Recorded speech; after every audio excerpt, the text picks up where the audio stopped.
RCR presenta Perú 2030, programa sobre la reforma del Estado, la descentralización, la modernización de la gestión pública, el desarrollo regional y local en el marco de los 17 Objetivos de Desarrollo Sostenible de la Agenda 2030. Información, entrevistas, análisis y debates. Llevamos 7 años debatiendo los problemas del país y sus posibles soluciones. Perú 2030, con la dirección y conducción de Franz Portugal.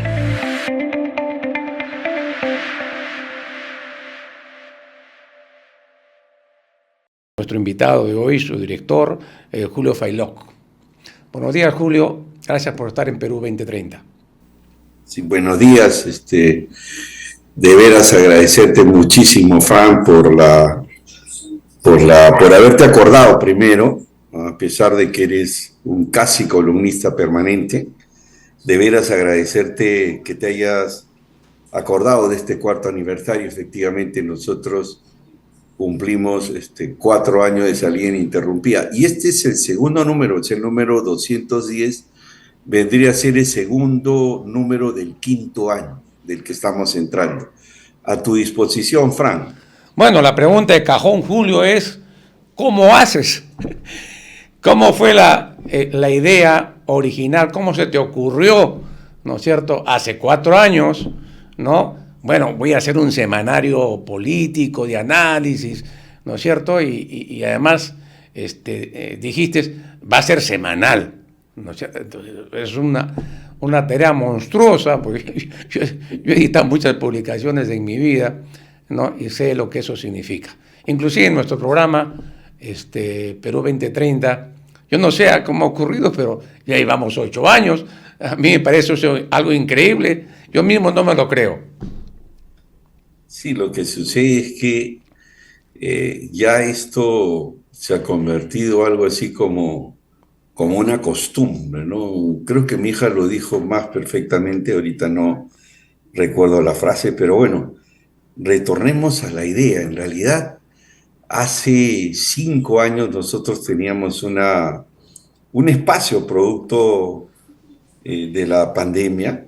Te recordarás de esta pandemia que nos dejó a muchos de nosotros confinados, la mayoría de nosotros, y teníamos un espacio para no aburrirnos de gente de muchos sitios, de muchos lugares, de muchas regiones. Y nos reuníamos semanalmente a hacer un análisis de coyuntura. En nuestro mejor momento para pasar de lo mejor de la pandemia, nos reuníamos semanalmente. Recuerdo que eran las 7:30 de la noche, pero así puntualmente, y llegamos a más o menos a juntar 40 personas que se reunían semanalmente a discutir sobre la coyuntura, a ver cómo resolvíamos el tema de la pandemia. Había, me acuerdo, médicos, pero también además de médicos había gente, economistas que estábamos analizando el tema de la reactivación económica y todo eso, ¿no? Entonces, en ese seno, Frank, y es un sueño, soy franco, era un sueño de cuando era estudiante en la universidad. Me acuerdo que fui director de una publicación que se llamaba Expectativa en San Marcos, en la Facultad de Economía. Pero fue una revista que salió, si no me equivoco, 2 números y ahí quedó. Era una suerte de una publicación que salía mensualmente, pero cada 7, 8, 9 meses, ¿no? En realidad era titánico, porque ahí estábamos hablando de una publicación relativamente costosa para estudiantes sanmarquinos, que en su mayoría éramos algo así como misios, ¿no? No teníamos mucho dinero. Bueno, ese sueño la planteé, me acuerdo, en una reunión. A la mayoría de gente los entusiasmó. Y bueno, como yo fui el de la idea, dijeron, bueno, tú eres el director. Y quedamos, recuerdo, salir Asume un tu día más, tarea. porque más o menos decíamos, escribíamos fin de semana, el lunes lo editábamos y el día martes salíamos a las 5 de la mañana. Esa era más o menos la idea que nosotros habíamos concebido. Pero sucede que el mismo día que se cumple la entrega de documentos o la entrega de los artículos, solamente teníamos el editorial. Los compañeros se habían olvidado, creo. Y bueno, yo estaba un poco desanimado. Bueno, yo sí escribo permanentemente en varios medios de comunicación. Y bueno, mi hijita iba a ser la persona que iba a diseñar la revista. Y bueno, ella hizo una suerte de prueba de la revista, pero con mis artículos nada más. Pero los había seleccionado de una manera así secuencial y que tenía que ver con el proceso electoral, me acuerdo en ese momento. Y eran artículos vinculados a las posibilidades electorales que teníamos en la época que salió elegido Pedro Castillo, ¿no? Eran varios artículos y lo que hizo mi hija fue juntar todos esos artículos como un modelo y me lo presenta y yo digo, esta es la revista. Y lo que hice fue corregir, actualizar algunas cosas y salimos en el primer número. Invité, me acuerdo, a un amigo que era ingeniero de sistemas, manejaba muy bien el Facebook, y me decía, mira, si nosotros le ponemos unos $200, podemos llegar a unas 5.000, 6.000 personas, pero lo hacemos durante toda la semana. ¿Qué te parece? Ya, me parece genial, le digo, sube la revista, me acuerdo, y sube la revista, ¿no? Al cuarto día, Frank, la revista había llegado, tenía un alcance de 120.000.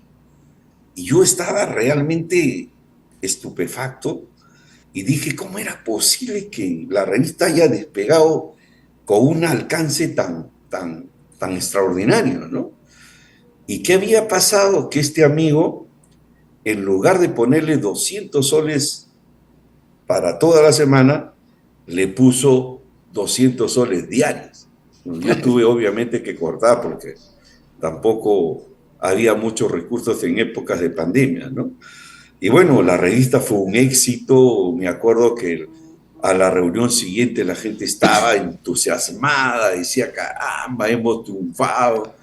Y me decían, pues, compañero, la única observación que podemos darle a todos ellos es creo que debes reconocer la autoría de cada de las personas que escriben, pensé ponerle su crédito ahí, con su referencia, me acuerdo. Y yo le dije, bueno, hubiera sido guachafo de que yo le pusiera el nombre, pues, de todos los artículos con mi nombre y apellido, ¿no? No se hubiera visto bien. Y entendieron, evidentemente, que efectivamente no era una buena idea porque la mayoría de ellos no habían enviado su colaboración, pero creían que el resto así lo había hecho. Me acuerdo cuando yo les digo eso, me dicen, ¿qué? Nadie colaboró, nadie había colaborado, solamente teníamos el editorial. Y me acuerdo, y a propósito, sí, pero Julio, tiene que tener en cuenta que escribir semanalmente, ¿no es cierto? No es sencillo, ¿no? Es bien complicado, o sea, y sí, a pesar que tengamos ciertas habilidades, ¿no es cierto?, desarrolladas por actividad profesional, sin embargo, escribir un artículo de análisis de la coyuntura semanal es una tarea titánica que muy pocos logran desarrollar esa costumbre, como tú dices, ¿no? Sí. Sí, efectivamente, es verdad lo que tú dices, pero déjame terminar la idea, porque cuando yo les planteo, nadie ha escrito, al día siguiente o a los 2 días tenía cerca de 30 y tantos artículos, Juan Frank. Ya. O sea, tenía como para unas 3 publicaciones. Entonces, como queríamos bueno, publicarlas todas, decidimos publicarla semanalmente, ¿no? Y se iban acumulando los artículos. Yeah. Y de hecho, también lo que tú señalas es verdad. No es fácil escribir sobre la coyuntura, pero ¿sabes qué? También algo que nos ayudó, doctor, en la época de Pedro Castillo y en la época, pues, donde realmente los poderes fácticos empezaron a generar campañas en contra de uno de los candidatos, pues, ayudaba mucho a que la coyuntura cambie de un día para otro, ¿no? Entonces, tener coyunturas también variantes ayudan, facilitan escribir, porque el Perú es uno de los pocos países donde las cosas cambian en 2, 3, 4, en una semana, incluso Es un muchas veces. laboratorio, Julio, espectacular, ¿no?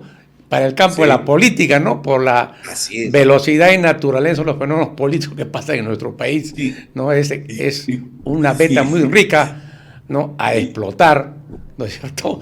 Políticamente en términos de análisis, ¿no? sí, y sigue sucediendo, de hecho, ¿no? O sea, Dina Boluarte nos da, como Pedro Castillo nos daba, solo que con Dina la cosa es un poco más dura, ¿no? En Cada términos semana de, nos dan más materiales para seguir escribiendo. sí, y el Congreso de la República Idem. y los fascinerosos de la política también, el mismo Acuña, la misma señora Fujimori, en realidad ayuda mucho, todo Ahora, eso ayuda a Julio, tener, una cosa sí, que quiero yo destacar es que ¿qué otros semanarios políticos como el tuyo hay en el país? ¿No? Lo que hay son algunos programas de personas que hacen análisis, pero que son básicamente audiovisuales, ¿no? Y algunos son muy buenos, obviamente, y algunos salen diario inclusive, ¿no? Pero una revista digital de análisis político, ¿no? ¿Cuál es tu competencia ahí? Diría yo, ¿no? En algún momento dije, ¿por qué el diario La República, ¿no? Antes tenía un suplemento dominical que era bastante, eh, no quiero calificar que era malo, sino que no era pues un suplemento que nos diga qué está pasando en el país, ¿no? Y yo decía, ¿por qué el diario La República no saca un buen suplemento, habiendo tanta gente que hace análisis, ¿no? Y tendríamos un suplemento dominical de análisis político todas las semanas, ¿no? Que el público requiere, ¿no? Que hay público para eso, ¿no? Entonces, ¿por qué esa no lo hace? ¿No? Entonces, ocurre que esa idea que yo planteaba hace varios años, porque yo soy también columnista de La República, cuando estaba el viejo Mome, que el cual teníamos amistad, ¿no? Entonces publicaba en la página editorial de La República. Entonces, ¿cuál sería, tenemos competencia, tú que conoces el ambiente en esa línea, hay competencia, alguien que le siga los pasos, se aproxime o le haga la competencia a apuntes a lápiz? para nuestra suerte, no. Yo no quiero de ninguna manera, no quiero hacer un sacrilegio de compararme con Hildebrand en sus 13, ¿no? Tampoco creo que seamos pocos, pero en realidad no existe como tal, y eso nos ha permitido, nos ha ayudado muchísimo, ¿no? Yo creo que, pero sobre todo la particularidad que tiene Apuntes a Lápiz es que somos los provincianos los que analizamos o los que miramos el Ese es país el desde otro nuestra aspecto provincia, importante de la ¿no? naturaleza de la revista, ¿no? Yo me acuerdo que hace ya como unos 8 años, 9 años, yo saqué una vez un blog que está dedicado a mis alumnos de comunicación de la universidad, ¿no? Y le llamé yo Epistecomunicación porque era un curso que yo hacía sobre epistemología de la comunicación en San Marcos. Yo lo saqué para mis alumnos, ¿no? Pasó un año, 2 años y un buen día, ¿no es cierto? Bueno, ahí publicaba mis clases, no todo lo que yo hacía ahí era para consumo de los estudiantes. Un buen día yo entré ahí y veía que el blog tenía estadísticas, ¿no? Y entonces fui primera vez yo conocía muy poco de esas cosas, entré a estadística, ¿no? Y ahí aparecía por países, ¿no? Y de repente veo las cifras y tenía 20,000 gentes que entraban ahí, ¿no es cierto? Y podías andar por países, Japón, Estados Unidos, Europa. Pucha, casi me caigo de espaldas. Dije, pero ¿cómo es posible esto que ocurra? ¿Cuál es la explicación? Entonces, ¿por qué entra tanta gente a ese blog, ¿no? Que estoy sacando, que era para mis alumnos? Entonces, la conclusión fue la siguiente, mi estimado Julio, ¿no? En el país de los ciegos, los tuertos somos rey. ¿No es cierto? Te decía, yo creo que la gente valora la calidad, Fran. ¿Me escuchas? Sí, ahora te escucho perfectamente. Ya. Sí, yo creo que la gente, el mejor premio es que la gente te lea, que la gente te pida la revista, que te haga buenos comentarios, o el mismo, por ejemplo, el último Facebook Live que tuvimos por el aniversario de la revista, donde invitamos a Yamil Osorio, a Marisol Perestello, invitamos a Raúl Molina, invitamos a Oscar Valdés Dancuar, que fue premier de Ollantumala, y de veras ahí me sentí muy satisfecho porque a pesar, y también quiero aprovechar la oportunidad para denunciar gente, porque siempre hay gente nefasta, gente delincuentes cibernéticos, que nos metieron un troyano y pretendieron boicotear el evento, ¿no? Y no lo lograron, porque al final lograron meter el troyano, pero con un video pornográfico, pero lo superamos y nos recompusimos y continuamos con el evento, un evento exitoso, un evento extraordinario que fue organizado justamente por el Comité Editorial. Incluso hubo un epílogo interesante, ya te compartiré los resultados de ese trabajo y de veras fue muy satisfactorio. Recibimos la solidaridad y el apoyo de cientos de personas, ¿no? Lo cual indica de que cuando uno, o sea, la gente premia el esfuerzo. Y yo creo que lo que sucedió con tu blog es que hay veces uno no se da cuenta del alcance que tiene hasta que uno empieza a reparar en esas cosas que tú has hecho, y te diste cuenta que tenía pues una llegada extraordinaria, ¿no? Y como no hay material, no hay espacio, no hay mucho sobre lo que estamos tratando, ¿no? Como te decíamos, nosotros el mayor éxito que hemos podido tener es haber logrado sacar, no haber faltado una sola semana. O sea, nosotros hemos estado presentes las 208 semanas que hizo que cumpliéramos los 4 años. Y los Contra dos viento y primeros marea, como se dice, no hemos sale puntualmente. descansado, Frank. No hemos descansado ni una sola semana. Y es más, yo quiero aprovechar la oportunidad porque en realidad tú acabas de señalar algo muy importante. Escribir semanalmente es bien complicado, ¿no? Claro, es cierto que la coyuntura ayuda, pero también los quehaceres, las cosas, y sobre todo cuando se trata de un semanario donde ninguno de nosotros cobra un sol o cobra un real, nada, ninguno cobra un sol. Solo las personas que editan y las que corrigen, que son practicantes de la Universidad Jorge Basadre, cuya edad no pasa de los 22 años, Frank. O sea, tengo 5 colaboradores, 4 de la universidad, 3 chicas, más dos hombres, 3 chicas de la Universidad Jorge Basadre de Periodismo, un chico y uno de la Universidad de Lima, que colabora con nosotros. Nos ayuda a corregir los artículos, a mejorar el estilo. O sea, en realidad es un trabajo extraordinario ad honorem, y ahí quiero aprovechar, por ejemplo, para saludar de veras a Vicente Sánchez infaltable, ¿cómo se llama? Escribiendo, una pluma extraordinaria. Lucho Espejo también es otra de las personas también extraordinarias. Personas con las que no comulgamos, por ejemplo, como Ricardo Oviedo. Taneño él, extraordinario. Lucho es trujillano. Janet Cueva es de Tacna, perdón, de Moquegua. Y así tenemos a Lucas Granda, un joven que tiene apenas 32 años, de Arequipa, de Lambayeque, Angélica Musayón, y tenemos columnistas de Puno al doctor, ¿cómo se llama? Luis Vilcatoma, Rafael Díaz. O sea, tenemos una constelación de gente joven. Jesús Chocano es de Lima, el nieto de nuestro famoso poeta de Blasón. Los caballos eran ágiles. Blasón, ¿te acuerdas?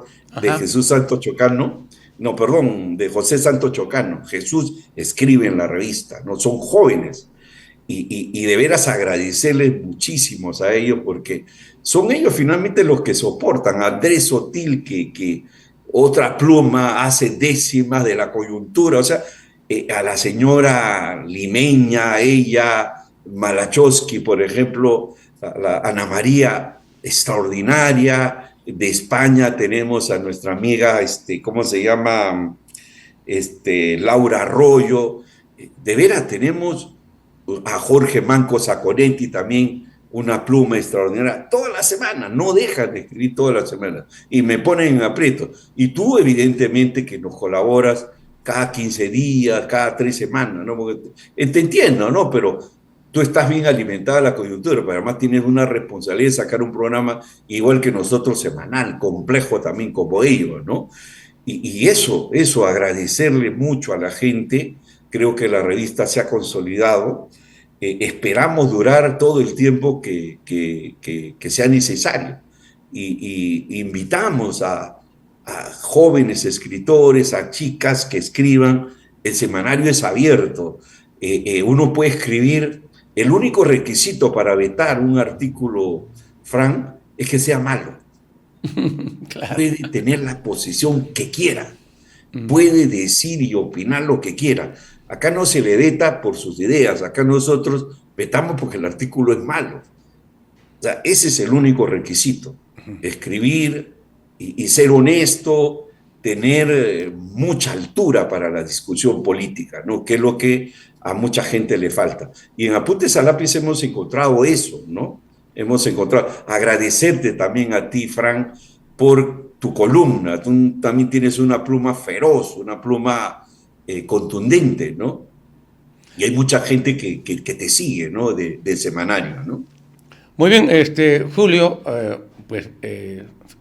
no me queda más que reiterarte mis felicitaciones por este extraordinario trabajo de sacar un semanario político digital todos los martes, ¿no? Es extraordinario.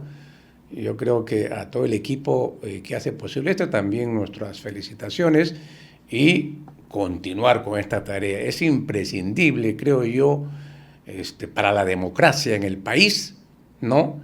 Que se participe opinando y analizando lo que pasa en el país, ¿no? Como yo digo en mi programa, Perú 2030 no solo hace análisis, debate, también propone soluciones a los problemas del país.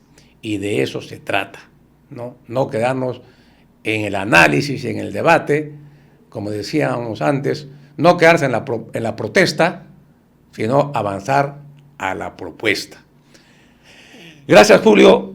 Nos ganó el tiempo por estar acá en Perú 2030. Seguimos comunicados y adelante con Apuntes a Lápiz.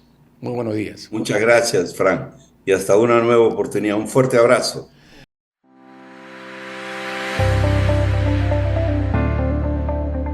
RCR presentó Perú 2030. Retornamos en nuestra próxima edición con más información, entrevistas, análisis y debates sobre los problemas del país y sus posibles soluciones. Perú 2030.